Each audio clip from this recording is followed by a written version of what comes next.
जय हिंद फ्रेंड, हिंदी और प्राइड में आप सभी का स्वागत है। यहाँ पे हम हिंदी आलोचना पर चर्चा कर रहे हैं और उसी कड़ी में ये आलोचना का अंतिम क्लास है। और इसमें आप देखें तो समकालीन जो हिंदी आलोचना में आलोचक रहे हैं उन पे आज हम बात करने वाले हैं। प्रीवियस के जितने भी क्लासेस थे जब हमने आलोचना विधा शुरू किया था और कैसे शुक्ल पूर्व, शुक्ल युग और शुक्ल युगोत्तर जितने भी लेखक थे लगभग हमने काफ़ी क्लासेज इसमें करा दी है। और हिंदी और प्राइड करके ऐप है, अगर जो भी क्लासेज लेना चाहते हैं तो वो ऐप इंस्टॉल करके फिर उसमें आप जाके क्लास देख सकते हैं। देखिए, अब यहाँ पे हम बात करते हैं समकालीन हिंदी आलोचना के विविध प्रस्थान बिंदु के केंद्र में कौन कौन से आलोचक आते हैं।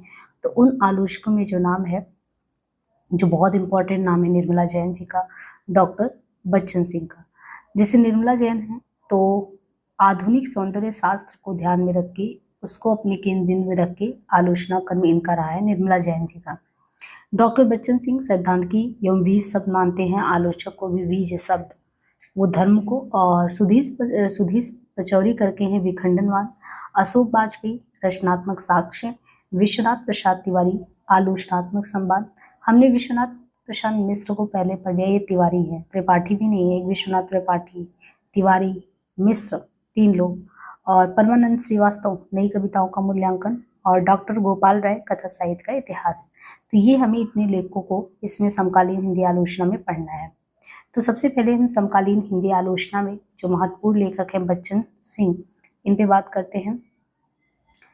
आधुनिक हिंदी आलोचना के बीज शब्द 1983, जो इन्होंने, इनकी रचना का नाम ही है आधुनिक हिंदी आलोचना के बीज शब्द करके है 1983। इसमें आप देखेंगे तो हिंदी आलोचना के केंद्र में क्या क्या है। समकालीन हिंदी आलोचना में जब किसी भी कृति के गुण दोषों का विवेचन किया जाता है तो क्या चीज़ों को ध्यान में रखा जा रहा है। सैद्धांतिक तौर पे देखें, जैसे आप देखो कि नई कविता से लेके पूरा ये जो समय था बहुत कुछ बदला है साहित्य में। अजनबीपन, अस्तित्ववाद, फैंटेसी, बिंब, मिथक, रूपवाद, विडंबना, संरचनावाद, बाद के आप जब और भी की टर्म पढ़ेंगे आलोचना में तो रूपवाद, बिंब और ये सारी चीज़ें आएंगी उसमें। तो आधुनिक हिंदी आलोचना में जो आलोचना के क्रिटिकल एनालिसिस के बीज शब्द है उसमें यही सब है। इसी आधार पर किसी रचना का मूल्यांकन होता है कि अस्तित्ववाद का क्या है, फैंटेसी है कि नहीं, बिंब है कि रूपवाद। मार्क्सवाद से लेकर समाज शास्त्र तक की देखें तो साहित्य का समाजशास्त्र और रूपवाद, साहित्य का समाजशास्त्र और रूपवाद 1984 में ग्रामसी की भूमिका, रूपवाद और डीकंस्ट्रक्शन पर विचार। इनकी जब रचनाओं की बात करेंगे समकालीन आलोचकों में तो इन्होंने जैसे क्रांतिकारी कवि निराला पे लिखा, हिंदी नाटक लिखा, समकालीन साहित्य आलोचना की चुनौती या आलोचना के बीज सब, यह साहित्य का समाजशास्त्र और रूपवाद उन्हीं चीजों से जोड़ के लिखा जो जिन पे चर्चा कर रहे थे अभी हम। इनके अलावा जैसे आलोचक और आलोचना, कविता का शुक्ल पक्ष, अन्य कृतियों में ऐसे रीतिकालीन कवि की प्रेम व्यंजन। तो ये कह रहे हैं कि मार्क्सवाद से लेकर देखिए समाज शास्त्र तक की यात्रा में साहित्य का समाजशास्त्र और रूपवाद, 1984 में ग्रामसी की भूमिका, रूपवाद और डीकंस्ट्रक्शन पर विचार। इनके अलावा और भी इनकी रचनाएं, क्रांतिकारी कवि निराला, प्रथम आलोचनात्मक कृति बच्चन जी की यही है, क्रांतिकारी कवि निराला करके। हिंदी साहित्य का दूसरा इतिहास 1996, नागरिक पिछाड़ी पत्रिका, एक दशक तक अवैतनिक संपादन बच्चन जी ने किया। इनके अलावा हमने अभी आपको बताया भी था कि कौन सी और भी रचनाएं, इनकी जो महत्वपूर्ण रचनाएं हैं अभी एक बार फिर डिस्कस कर लेंगे क्योंकि महत्वपूर्ण लेखक है सुधीर पचौरी। सुधीर पचौरी विखंडन और उत्तर आधुनिकतावाद। मधुरेश का मानना है कि सुधीर पचौरी जो इनकी पद्धति है वो है, उसके बहाने बहस के जनतंत्र का आश्वासन इसको ये देती है। ये नामवर सिंह की क्षतिपूर्ति पद्धति से अलग है और तो दूसरी ओर रामविलास शर्मा की अंक गणितीय पद्धति से भी अलग है। मधुरेश कह रहे हैं सुधीर पचौरी की बहस की जनतंत्र का आश्वासन। वैचारिक आधार क्या है जिसमें इन्होंने आलोचना किया है, नई कविता का वैचारिक आधार 1987 से ये आलोचना का श्री गणेश करते हैं, नई कविता का वैचारिक आधार। बाकी डीकंस्ट्रक्शन में डेरिडा का विखंडनवाद सिद्धांत जब आप पढ़ते हैं, कविता का अंत 1990। परिमल लघुमानव के बारे में हमने शाही के समन्वय के लघुमानव के बहाने जो है जो बात विवाद छिड़ा, तो परिमल और प्रगतिवाद लघुमानव वस्तुतः प्रगतिवाद की विशिष्ट मानव या नया हीरो का ही विकल्प है। हरदयाल की टिप्पणी है कि कविता का अंत में भटकाव के कारण इनकी उधार की विशेषज्ञता को उधार की विशेषता कहा गया है। तो ये कुछ चीजें हैं सुधीश पचौरी के बारे में, और बहुत ज़्यादा नहीं, इतना ही आपको जानना है क्योंकि समकालीन आलोचकों में ये भी बहुत महान रहे हैं। बाकी इनकी बहुत सारी रचनाएं हैं, जैसे विखंडन की सैद्धांतिकी करके है, उत्तराधुनिकता पे साहित्य विमर्श है इनका, उत्तर यथार्थवाद है, उत्तराधुनिकता समय और मार्क्सवाद है, निर्मल वर्मा और उत्तर उपनिवेश है, हिंदुत्व और उत्तराधुनिकता है। तो देखिए आधुनिकता से बहुत ज़्यादा इनकी जो रचनाएं हैं उसमें आप आधुनिकता बहुत टर्म सुनेंगे उसको जोड़ के, हिंदुत्व और उत्तराधुनिकता। बिंदास बाबू की डायरी, इन्होंने क्या किया, एक तरीके से नई कविता का जो वैचारिक आधार है 1987, इससे आलोचना कर्म का शुरू किया था, वो श्री गणेश हुआ, और इस तरीके से इन्होंने लिखा। आगे अशोक वाजपेयी, समकालीन आलोचकों में देखिए इनका भी नाम लिया जाता है, और एक तरीके से अशोक वाजपेयी जो है कभी आलोचकों द्वारा लिखित आलोचना की दृष्टि की बात करें तो इनको अधिक महत्व देते हैं, और इन्हें कहते हैं आलोचना में तीसरा साक्ष्य। लेकिन अकादमिक और धंधई आलोचना यानी विश्वविद्यालयी और अकादमिक दायरे की जो पारंपरिक आलोचना है उसकी स्पष्ट अस्वीकृति है ये। कवि आलोचकों और रचनाकारों द्वारा लिखित आलोचना को, यानी जो कवि आलोचक लिख रहे हैं रचनाकार, उनके द्वारा लिखित आलोचना को सर्वोच्च महत्व और मान्यता, वो रचनात्मक आलोचना है, लेकिन ये अकादमिक और धंधई आलोचना है। ऐसा कह के उसको खारिज कर दिया जाता है कि एक तो लिखा जा रहा है वो वास्तविक है, लेकिन एक लिखा जा रहा है वो अकादमिक ध्यान में रख के, जिसका बहुत ज़्यादा मूल्य नहीं है। इनकी जो रचनाएं हैं उनमें कुछ पूर्वाग्रह करके 1984, कविता का गल्प 1997, फिलहाल 1970, कविता का गल्प 1997, कविता के 3 दरवाजे 2016।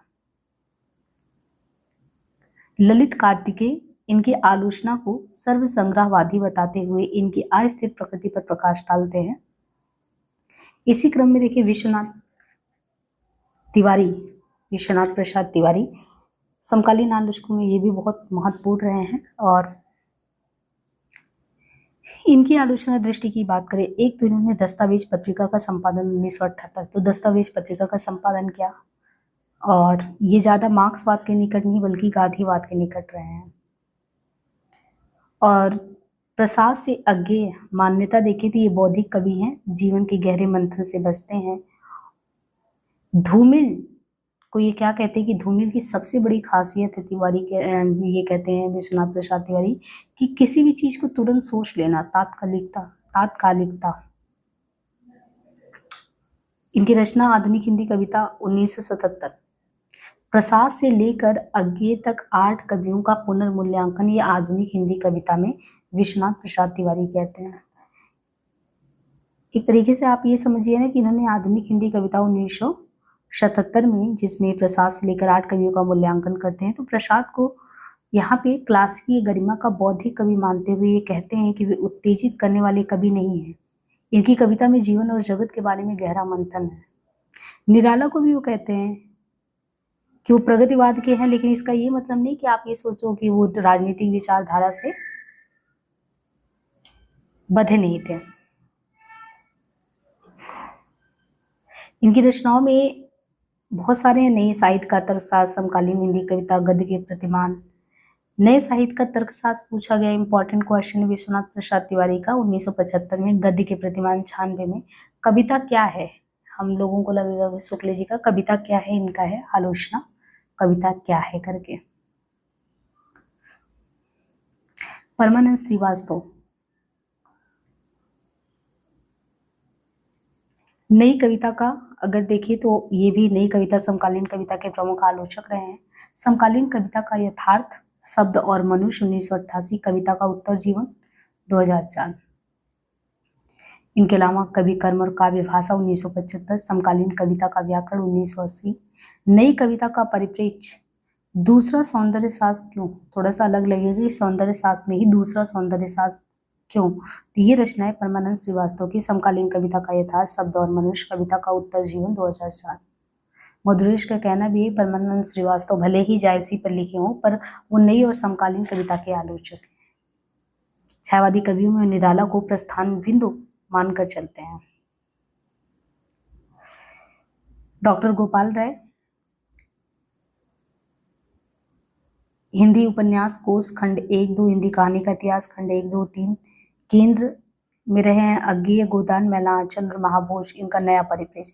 तो गद्य और उपन्यास के ऐतिहासिक अभिलेखागार इनकी लिखित रचनाओं में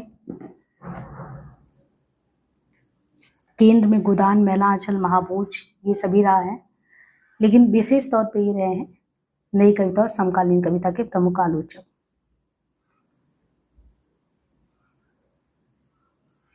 निर्मला जैन प्रगतिशील और प्रयोगशील इनकी दृष्टि, और इनके तो लगभग जितनी भी रचनाएं हैं पूछी जाती बहुत महत्वपूर्ण रचनाएं।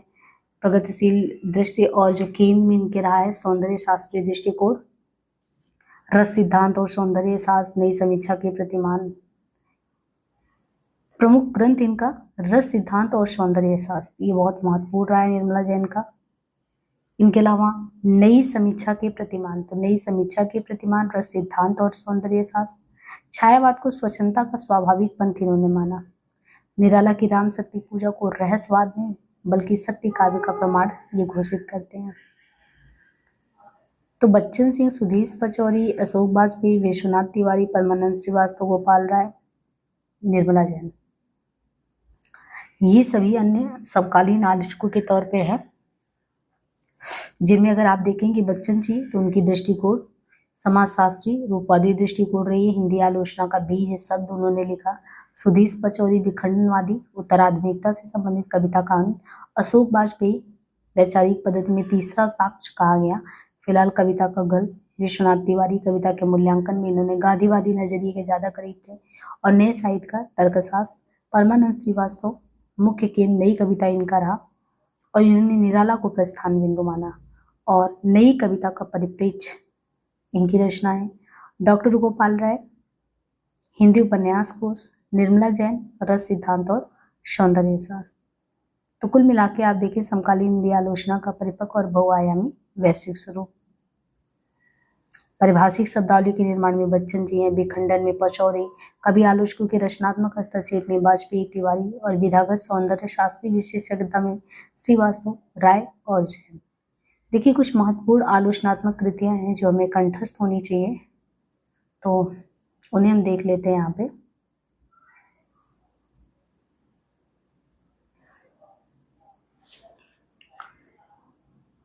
देखिए जिन कृतियों को हमें याद रखना है उसमें जो है निर्मला जैन जो है इनकी रचनाएं जो है पूछी जाती हैं, निर्मला जैन जी की।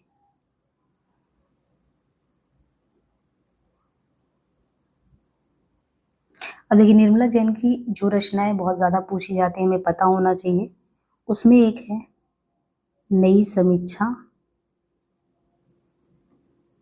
के प्रतिमान, है ना, नई समीक्षा के प्रतिमान पूछा जाता है इनका। इनके अलावा आधुनिक साहित्य मूल्य और मूल्यांकन, कथा प्रसंग, यथा प्रसंग, और सबसे ज्यादा महत्वपूर्ण क्या था, रस सिद्धांत और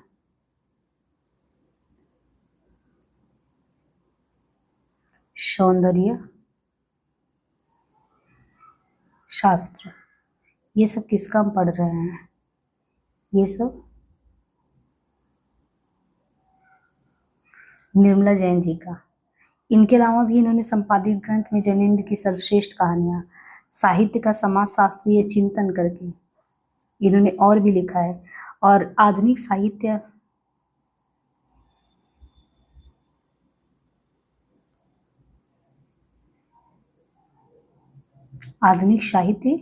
मूल्य और मूल्यांकन,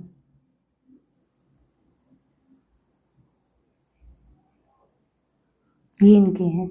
नई समीक्षा के प्रतिमान ध्यान रखना है, इंपॉर्टेंट है। रस सिद्धांत, सौंदर्य शास्त्र, आधुनिक साहित्य मूल्य और मूल्यांकन करके इनकी रचना है। कथा प्रसंग, यथा प्रसंग भी है।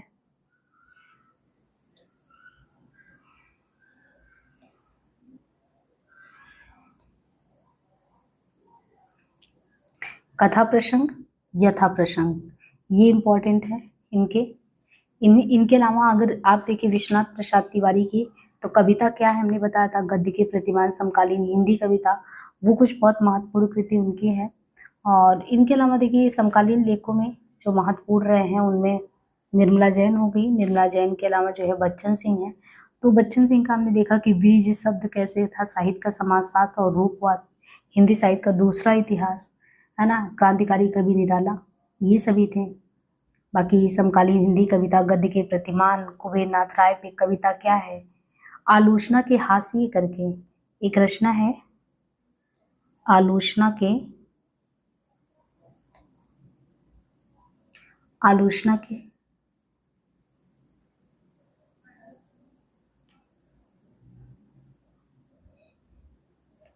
किसने लिखा ये, विश्वनाथ प्रसाद तिवारी।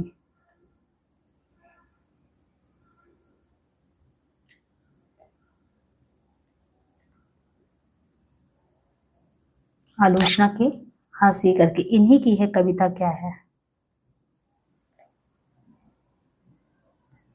निबंध नहीं, आलोचना है कविता क्या है करके। यहाँ तक कि ललित निबंधकार के तौर पे कुबेर नाथ को पढ़ते हैं ना, तो कुबेर नाथ राय पे भी इन्होंने लिखा है आलोचना के हाशिए, कबीर पे, कुबेर नाथ राय पे। और कविता में भी देखें तो आधुनिक हिंदी कविता, समकालीन हिंदी कविता, आधुनिक हिंदी कविता तो है ही, लेकिन इनके अलावा समकालीन हिंदी कविता भी है।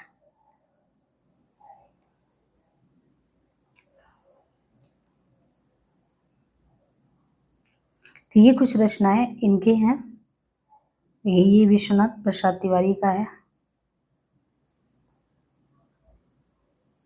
निर्मला जैन का हमने बताया, बच्चन सिंह का भी बताया कि किस तरीके बीज सब समाजशास्त्र, ये सब ध्यान रखना है। तो यहाँ पे हमने जो है आलोचना लगभग जो है आज एंड कर दिया है, और अब देखते हैं नेक्स्ट क्या शुरू होता है। आज के लिए इतना ही, धन्यवाद।